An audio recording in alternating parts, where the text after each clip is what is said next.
City Law School. We are here today to finally launch the Hope Not Handcuffs program in Northwest Wayne County. So we are so excited to be launching this in partnership with the Garden City Police Department and the City of Wayne Police Department.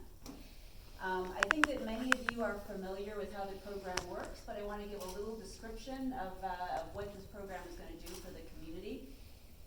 So through this program, people in our community who are struggling with substance use disorder will be able to come into either of these two police departments, in Garden City or the City of Wayne, and ask for help.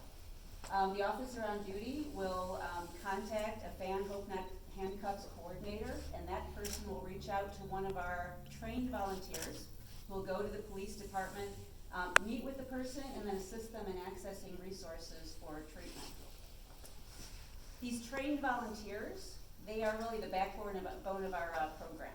We refer to them as angels because they voluntarily, they give their time, they give their compassion and their skills to help people who are in desperate need of access to addiction treatment, help them find recovery. Just a little background about FAN's Hope Not Handcuffs program. It's been in existence since February 2017.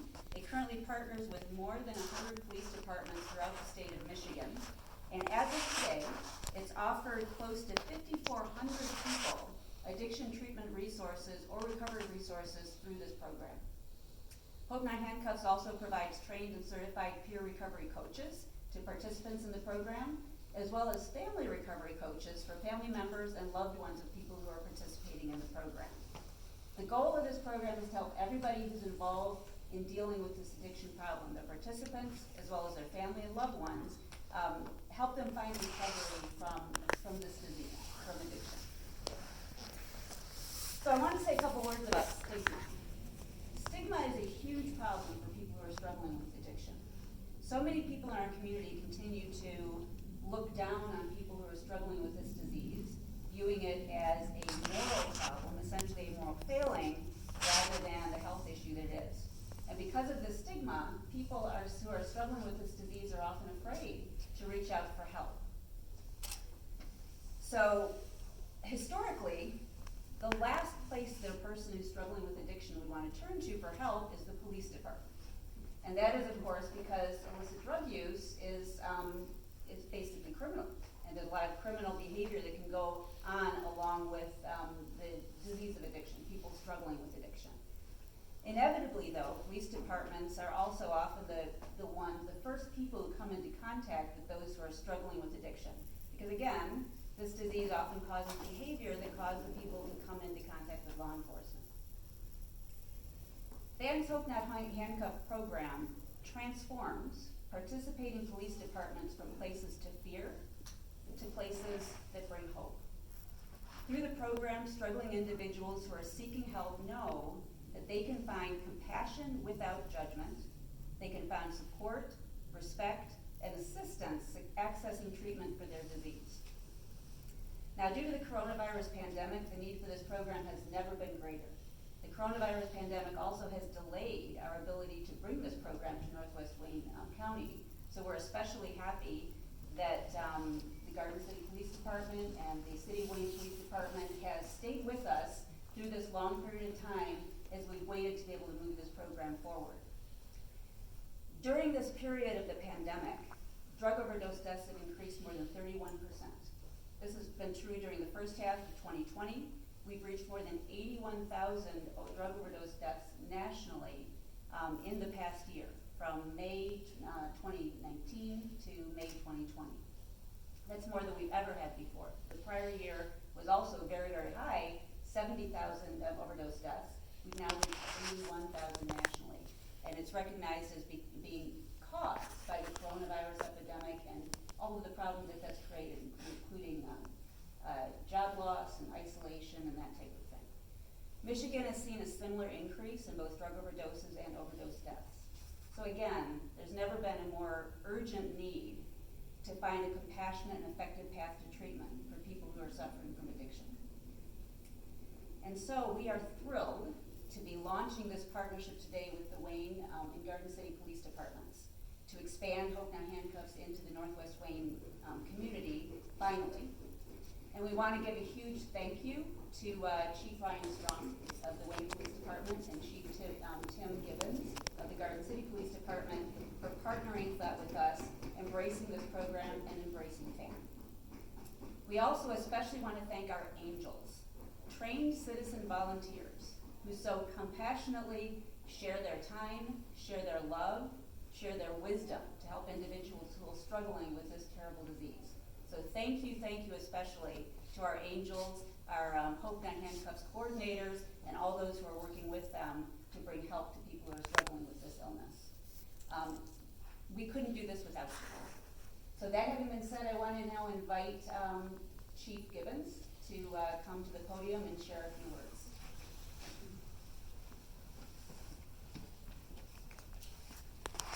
Thank you for allowing me to speak. Yes, Garden City Police Department is very excited about this. Throughout my career, I've watched as the opioid crisis really brought to the forefront just what addiction and what horrible things it can do to a family, to a person, to an entire community. And so many times law enforcement officers are confronted in the field with something they know that there's something more that can be done, but they don't have the proper resources to access to get those things done. So I really want to thank Hope Not Handcuffs for offering us this ability now. I know as a desk sergeant, people walking in looking for help, and we really had no really good place to help them turn to, but they were there at that moment where they needed the help, and we didn't have the proper resource. So I'm excited today that we have it. I'm excited today that our officers are carrying Narcan on a daily basis and reversing overdoses and saving lives. So this is just another tool in our toolbox to help fight this, and really appreciate everything Hope Not Handcuffs does, and all the people who volunteers to make a difference in their community is essential. And it's just wonderful that we're partnering with you guys, and excited. Thank you.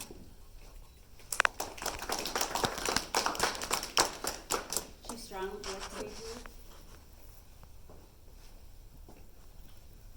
I'll just keep this brief. I wholeheartedly agree with what Chief Gibbons said. We're very excited about the Hope Not Handcuffs program. It's just another resource that we can use to help people, because ultimately that's what we do. When you interview young people who want to be a police officer, and you ask them in the interview why they want to be a police officer, 99 out of 100 kids say I want to help people. So this is a way to help people. To echo your comments, substance abuse, it's a public health problem. It's not a criminal justice problem. I've always strongly believed that. And this is just a way that we can get some people some help. And so we're excited about the opportunity. Thank you. And I know that Judge Laura Mack would like to say a few words.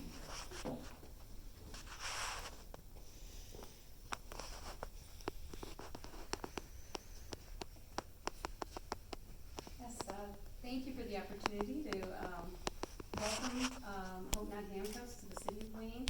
I think it's just a wonderful program, and I've been personally involved from many different angles, actually. When John Van Stipton, I've been a long time Rotarian for the past 14, 15 years. I was president back in 2007, 2008, and I kind of took a lesser role in Rotary until John Van Stipton came and asked me if I would be president again. And it was right around the same time that I was asked to be on the board of Families Against Narcotics. As a district judge, people, any district judge in any state or country will tell you that if you take substance use disorder and mental illness out of the caseload, we would have nothing to do, basically. Most of the people that come through the criminal justice system have a substance use disorder and or a mental illness. It's just incredible to me that that's the reality of district judging this day and age. And so it's terribly frustrating when you have a person in front of you who's dying and who's addicted to something like heroin, and you know that if you put them in jail, they'll probably detox. They'll have a terrible time. They may die of detoxing. The families come in distraught with their loved one. They don't know what to do.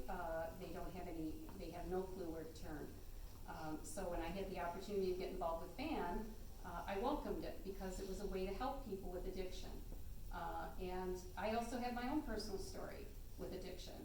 My first husband, I was divorced from him, but he became addicted to cocaine and ended up being killed because of it. So I think my perspective, I've always been felt very compassionate toward the people who had been affected by addiction.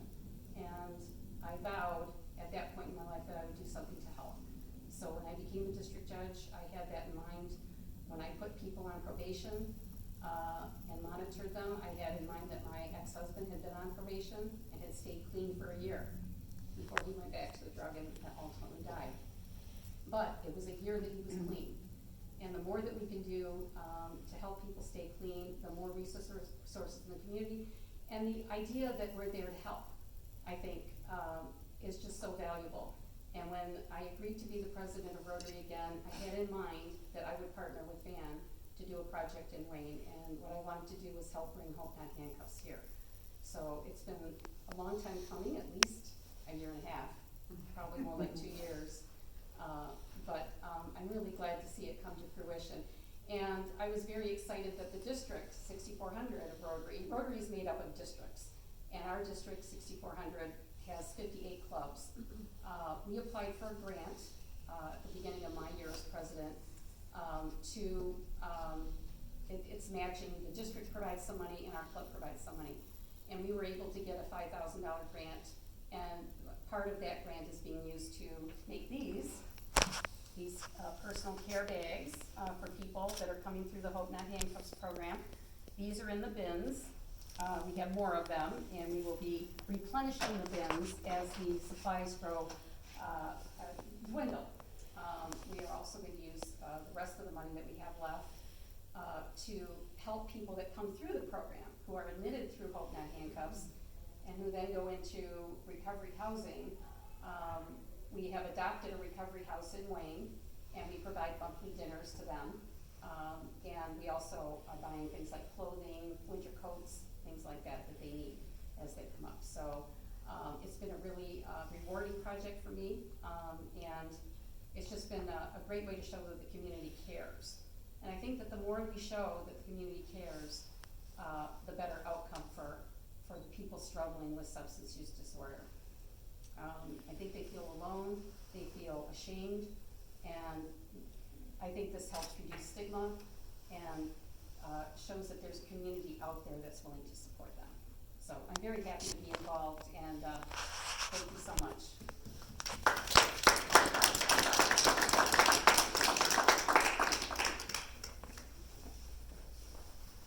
Thank you, Daphne. I just wanted to recognize a few people before we close today. So Diana Gardio is leaning against the bar there. She just waved her hand. She is in charge of the Hope Not Handcuffs program at sort of a fan central level out of Macomb. And then next to her in the blonde hair, holding the little camera there, the phone, that's Lisa Bosca. She is the Hope Not Handcuffs volunteer coordinator over the whole program, so out of Macomb. And then next to her is our Northwest Wayne fan chapter Hope Not Handcuffs coordinator, Jeff Jones. He's also on our board. So he is going to be the guy who's going to be reaching out to the local angels who are trained to dispatch them to the police departments when people come in seeking help. And then I'd also like to acknowledge the blonde woman in the red jacket here. You want to stand for just a second? Dara Cochran. And next to her is Alfred Brock. These are two other board members on the Northwest Wayne chapter board. And then lastly, if any of you, having heard about this program, are interested in learning more about it, and maybe specifically learning more about how you become an angel, let me just tell you, we always need angels. We need more people who are trained, who are willing to go and work with these individuals who are seeking assistance getting into treatment. So if you are interested, or if you think you know someone who might be interested, we would invite you to jump on the Families Against Narcotics website, the webpage, and under programs, there's a drop-down Hope Not Handcuffs. You click on that, and boom, up comes a page that's a program. You scroll down, and you'll see information on how to get training to be an angel. There's other volunteer roles that can also be filled with respect to the program.